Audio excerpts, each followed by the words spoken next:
এক প্রবাসীর স্ত্রী স্বামীকে বলল, একজন নারী স্বামী ছাড়া শ্বশুরবাড়িতে বউ হিসেবে থাকে না, কাজের মেয়ের মতো থাকতে হয়। স্বামী ছাড়া থাকলে গায়ে শক্তি থাকে কিন্তু সাহস থাকে না। সারাদিন কাজকর্ম করে রাতে নিজেকে জড় পদার্থ মনে করতে হয়।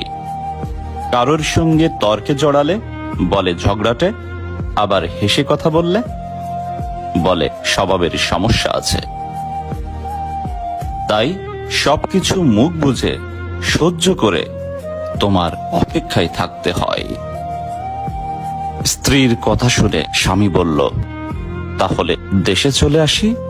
স্ত্রী বলল, না থাক, দেশে আসলে সবাই বলবে আমি উস্কিয়ে তোমাকে দেশে আনছি। এটাই হলো প্রবাসী স্ত্রীদের কথা, এটাই হলো প্রবাসীর স্ত্রী। শত কষ্ট সহ্য করেও দাঁতে দাঁত চেপে পড়ে থাকে স্বামীর সংসারে।